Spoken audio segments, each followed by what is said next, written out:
Hey guys, Ralph here, or Topaz as you may know me. Um,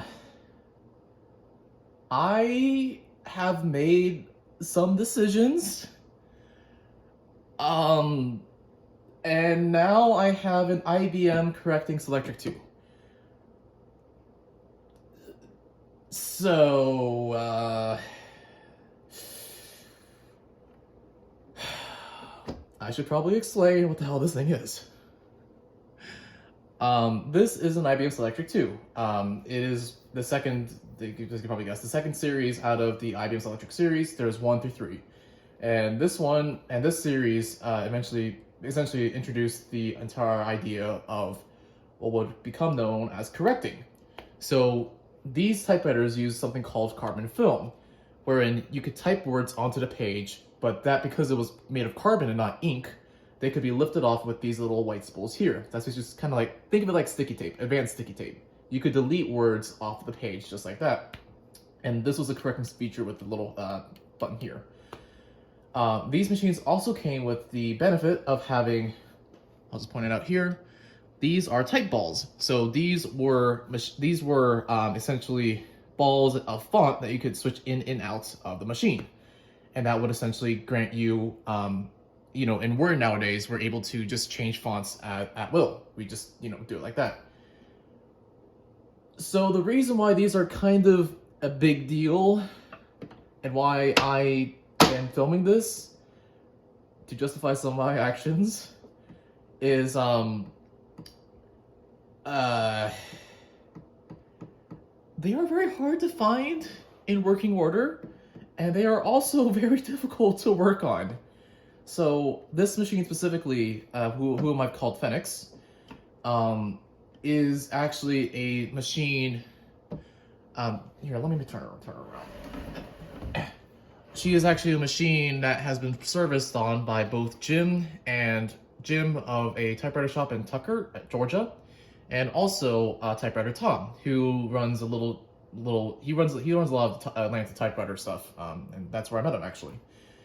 They were hosting earlier today a typewriter club down in Africa, and basically it was a chance to go there and be able to sort of interact with folks, get to see their typewriters, really just get to mess with them, play with them, and this was one of the machines that they had on display and also for sale.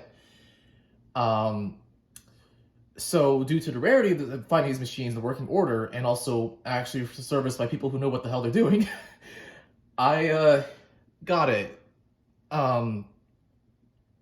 Admittedly, it probably at like half the price as it normally would have gone.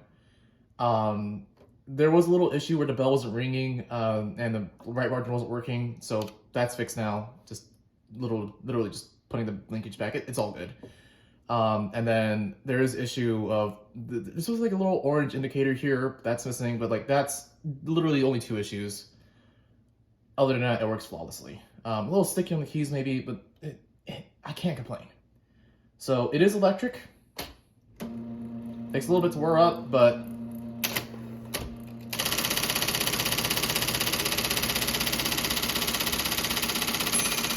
you can sort of see it at this angle slightly, but those cables and pulleys and cams, they're all working together. IBM Selectric, it was basically a machine made of 38,000 individual unique parts with over 3,000 unique adjustment points. The reason a lot of them don't work nowadays is because the grease in them has skunked up after so many years and they haven't been worked on or repaired.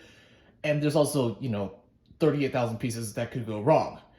And a lot of those, the gears, the belts, they completely fail. So to have one service like this is kind of a godsend, especially at the price that they were selling at. I won't say that price because I know someone's going to slap me across the face. You know who you are. But yeah, basically 12 pitch. I guess I'll just write with it, honestly. All right, Fennex, let's go. The time is 2:07 a.m. That's midnight. I don't have any type balls with me right now, so this will just have to do for now. So Set a tab there with Fennex.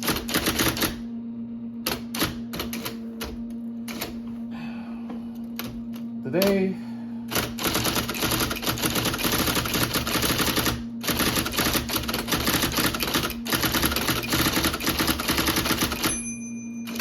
made a correction there. Oop.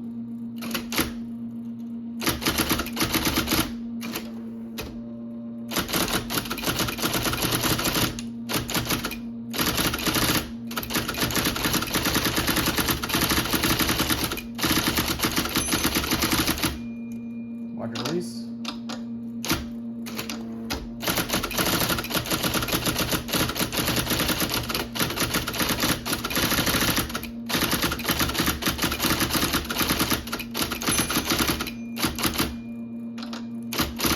Oop, dear.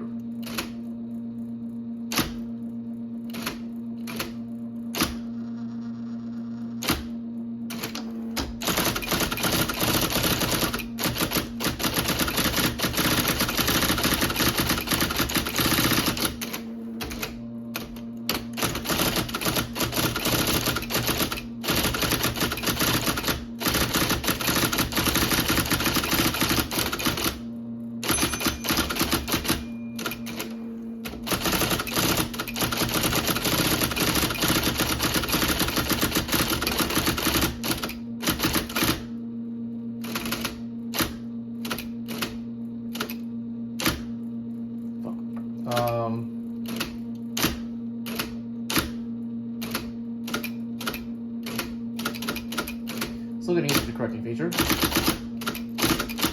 I have a degree symbol anywhere? Okay, some keys I will say are really confusing. They have the one key has 5 symbols on it, which I don't, and then this one has, I found the degree symbol, but it's like shift. I'm figuring it out. I have a manual for it somewhere. I'll write degrees now.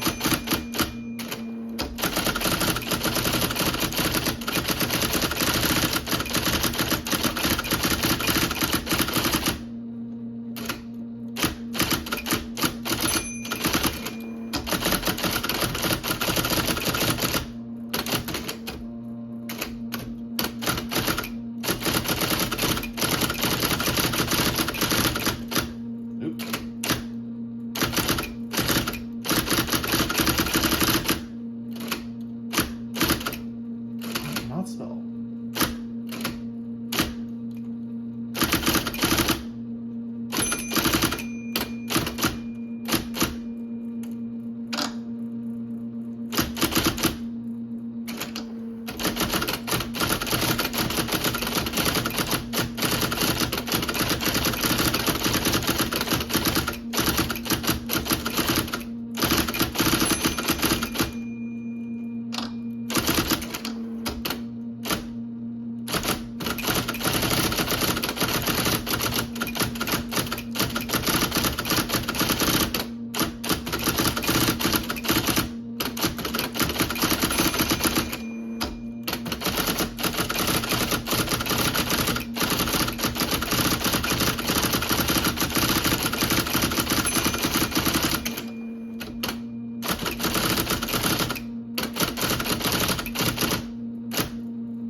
Let me move the camera up a little bit more so you can actually see the words I'm writing, and hope to God this thing doesn't fall off.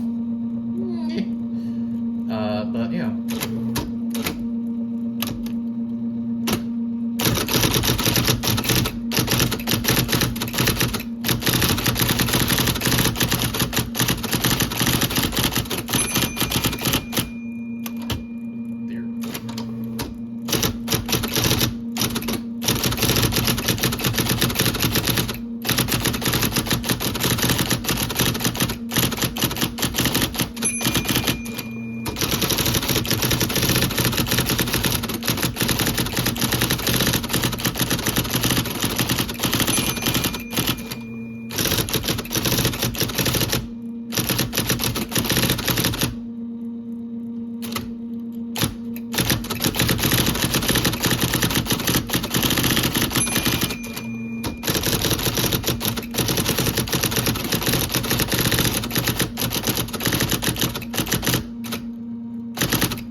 So there is a complete journal essentially typed out in very quick time, honestly, and I could, like, my hands feel fine. I could go for more. So like, yeah, I and look at how dark this is. Like, let me see if I can grab one of my other journals, or articles, or perhaps something I've written down somewhere. Apologies.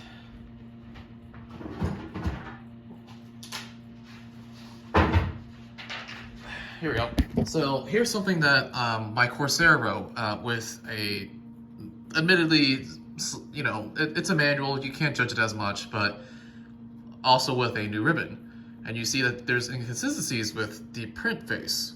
You know, like, it works, it's just messy.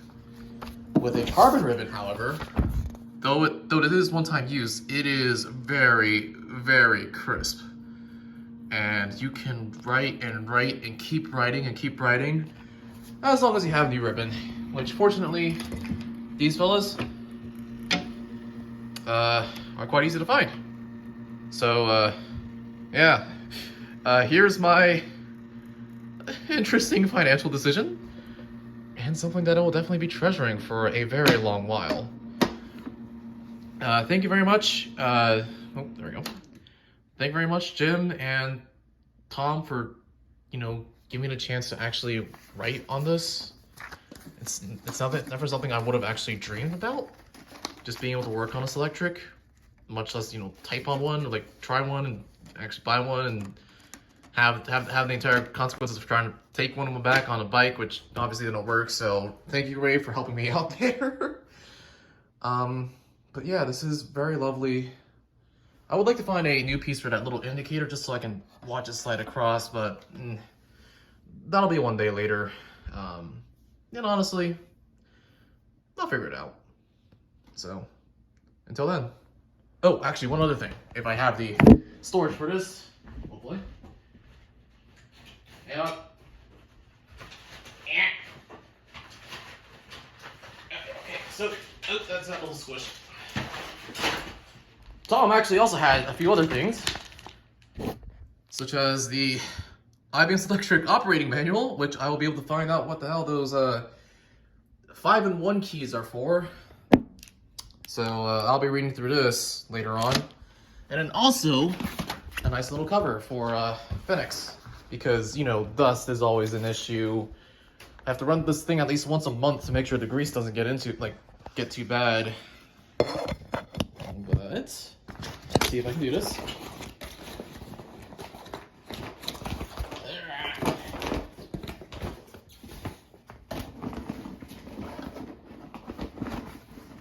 There we go.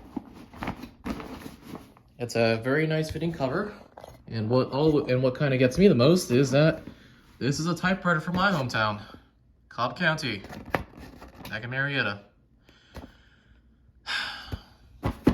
It's definitely a machine of origins. I will say that. Thank you very much for joining me in this 20-minute video, which I'll now have to delete off my phone once I upload it to YouTube because space. But yeah. There we go. A very much most interesting and peculiar machine.